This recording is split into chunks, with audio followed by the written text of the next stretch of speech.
Bon les amis, je me suis dit qu'un petit 4-4-2 vous ferait pas de mal. En 7 ans d'inversion des valeurs, ça mange pas de pain. Bref, on va causer de Pierre Palmade et je peux vous dire que cette affaire, c'est un mélange de Fast and Furious, Christian Quesada et La Cage aux Folles. En un peu plus hard quand même. En 2 jours, Palmade est devenu le comique le moins drôle du siècle. Pire que Kev Adams. Ah ben l'autre, il est avant-dernier, il est tout content et on perd pas une miette. Alors au départ de l'affaire, on entend que le Pierrot a eu un accident et les médias nous faisaient chialer sur le fait qu'il était entre la vie et la mort. Les people se chatouillaient l'alarme, ça chialait du gras. Déjà, on sentait que la papesse de la presse people mi-marchand avait fait le boulot en amont. Sauf qu'une semaine après, on voit le mourant galoper dans la rue et embarquer dans une bagnole. Alors c'est peut-être moi, mais j'ai l'impression qu'il était plus près de la vie que de la mort, notre miraculé. Faut peut-être que l'église se penche sur le truc, parce qu'on n'est pas loin de la canonisation, là. En effet, en sortant du tribunal de grande instance de Melun le vendredi 17 février, t'as la journaliste de Paris Match qui l'a vu cavaler et qui s'est dit être étonné de son état physique. Il avait l'air plutôt en forme. C'était bien la peine de vouloir faire pleurer la France entière. Le petit Pierrot, il est frais comme un gardon. Avec toute la pommade que les médias lui ont passé au cul au début de l'affaire, il avait la peau toute lisse, histoire de pas trop abîmer son image. Sauf que le Pierrot, il est quand même connu pour avoir le nez dans la farine H24. Le mec, il sniffe comme jamais. Son surnom dans le métier, c'est Dyson. En termes d'aspiration, on est sur le modèle V15. Même Zelensky à côté, on est sur du Cdiscount. Et Dieu sait que le pianiste a un sacré coup de narine. Bref, à 54 balais, le Pierrot, il décroche pas. Bon, on aurait préféré un coup à la Ayrton Senna ou les Didi, tu vois. Bon, c'est triste, mais au moins, il n'y a pas de dommages collatéraux. Parce qu'on va parler de l'équipe d'en face qui s'est mangé la Peugeot 3008. Et même avec mes 2-3 talents de comique, ça va être difficile de vous tirer le sourire. Bon, écoute ça. On est le vendredi 10 février 2023 et ce jour-là, Mila, 27 ans, enceinte de 6 mois et demi, visite son beau-frère Yüksel qui fête son anniversaire. L'homme est accompagné de son fils âgé de 6 ans. Le ptio est à l'arrière de la bagnole. Dans la tire, c'est ambiance anniversaire, sauf qu'en face de la Renault Mégane, une Peugeot 3008 va les percuter de plein fouet. Et c'est l'humoriste Pierre Palmade, sous l'emprise de la drogue, qui est au volant. À ses côtés, 2 passagers vont prendre la fuite. Ah bah cherchez pas l'esprit chevaleresque, on a avec des dégénérés là. Il y a même un des fuyards qui a affirmé ne pas avoir constaté d'accident. Et apparemment, selon mes sources, ce mec n'est pas aveugle et a pu prendre un taxi pour rentrer chez lui. On sent tout de suite que ça pue la pisse quand même. Mais passons.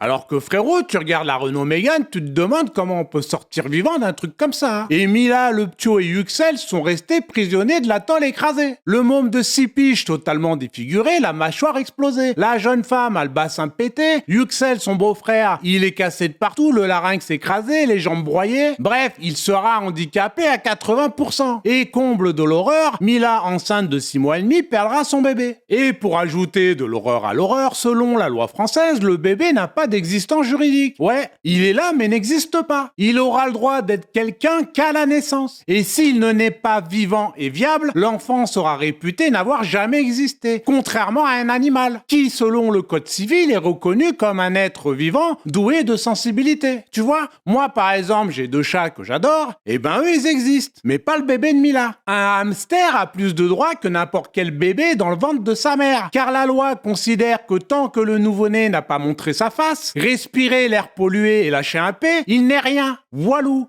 que chi, que dalle. Ça en dit long sur notre époque des valeurs inversées, où l'être le plus fragile n'est rien comparé aux tueurs en série comme Francis Holm, Michel Fourniret ou Émile Louis, qui avaient des droits et ne risquaient pas la peine de mort. Parce qu'apparemment, la peine de mort, c'est horrible. Bah peut-être, mais considérer qu'un enfant de 6 mois et demi dans le ventre de sa mère qui n'existe pas, c'est quand même pire que de se pencher sur le cas de la dignité que la société doit avoir concernant les droits de Marc Dutroux. À choisir, je prends le petit bout de chou à Mila. Tu vois ? Bref, pour en revenir à l'affaire, en gros, Palmade a consommé, entre autres, de la 3-MMC. Le nom complet, c'est de la 3-méthylmethcatinone. Rien que le blast, tu sens que ça va glisser sur de la poudreuse avec le vent dans le dos. Et le petit plus à l'américaine, la 3-MMC est une drogue de synthèse stimulante connue pour augmenter la libido. Normalement, tu prends ça et tu gères à la Rocco Siffredi, toute proportion gardée. Il y a des trucs indépassables. Et ça, c'est le délire de l'humoriste qui aime s'entourer de jeunes hommes pour ses parties de jambes en l'air qui peuvent durer jusqu'à 72 heures. Bon, j'imagine qu'entre-temps, il y a 2-3 pauses. Enfin bon, c'est comme ça que les Français ont découvert cette pratique du chemsec, un sorte de marathon de la teuf. Pornhub. Et quand tu te pointes chez Pierre Palmade, t'atterris directement au chapitre 18 de la Genèse, de Sodome et Gomorrhe. C'est un voyage biblique dans l'Ancien Testament vers les plus bas instincts. Et quand tu rentres chez Pierre, c'est la kermesse. Il y a des ateliers dans tous les coins chez Pierrot. Bon, il n'y a pas la pêche au canard, mais la canne à pêche, ils s'en servent autrement, si tu vois ce que je veux dire. Bref, forcément, après tout marathon digne de ce nom, 24 heures à se taper dans le derche, les mecs ont un peu la dalle et décident d'aller à la supérette. Bon, en espérant quand même qu'ils touchent pas trop aux fruits et légumes, et le couillon de Palmade décide de prendre le volant. Mais dans toute cette horreur, moi je me dis, pas de panique. Il y a la justice, et le marathonien de la Pine va certainement prendre cher, vu que le conducteur finira handicapé à vie, son fils a la mâchoire broyée, défiguré, condamné à bouffer de la soupe, Mila a perdu son bébé et le bassin pété.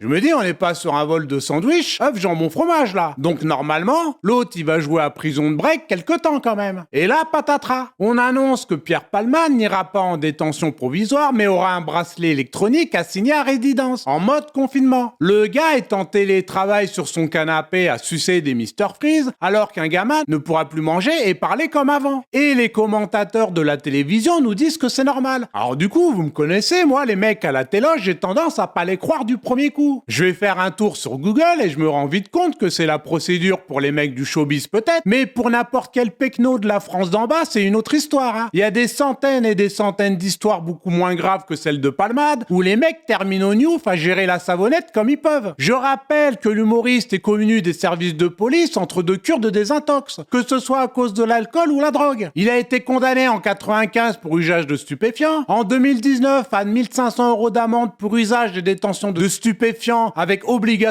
d'injonction thérapeutique, et le 2 février, son nom apparaît dans une affaire de drogue avec un ex-court boy. Pour changer, jugé devant la 14e chambre correctionnelle du tribunal de Paris, je vais dire en termes de récidive, on est pas mal. Après ça, c'est vrai qu'au vu des éléments, là, moi je me dis ça pue du cul. En plus, le lendemain de l'accident, la femme de ménage fait le ménage au domicile de l'humoriste, le truc invraisemblable, les forces de l'ordre perdent le portable de Palmade, la maison est cambriolée et une affaire supposée de pédophilie pointe son nez. Bref, pour tout complotiste repenti, il y a de quoi replonger. Et Pierre Palmade, c'est aussi tout un système pourri jusqu'à l'os autour du showbiz. Comment un mec récidiviste comme lui a encore le permis? Comment des pièces à conviction peuvent être perdues? Comment on peut cambrioler la maison de Palmade sous surveillance? Comment l'humoriste peut être entre la vie et la mort et tenir sur deux pattes une semaine après? Comment un bébé de 6 mois et demi dans le ventre de sa mère vaut moins qu'un hamster? Et surtout, comment les médias vont continuer à se foutre de notre gueule? Bon les amis, sur ces questionnements qu'il va falloir résoudre absolument, on va se quitter. En ce qui concerne notre média, vous pouvez constater tous les jours que le boulot est fait. Nous avons 3 interviews vidéo en montage avec notre journaliste Kate et 3 de plus qui arrivent le 1er mars. Notre nouveau site arrive logiquement d'ici un peu plus d'un mois et des projets encore secrets vont bousculer le monde de l'information. Ça c'est mon petit côté taquin, parce que quand tu vois comment ils se démerdent avec l'affaire Palmade, tu sens qu'il faut repasser derrière quand même. Hein. Si cette vidéo vous a plu et que notre travail sur le site aussi, vous pouvez nous aider en faisant un don à notre association. Le lien est sous la vidéo. Mais surtout, ne croyez pas tout ce que les médias vous disent, examinez toutes choses et priez pour cette famille qui aura eu le malheur de se retrouver face à un fou en liberté. Allez, à ciao les gars.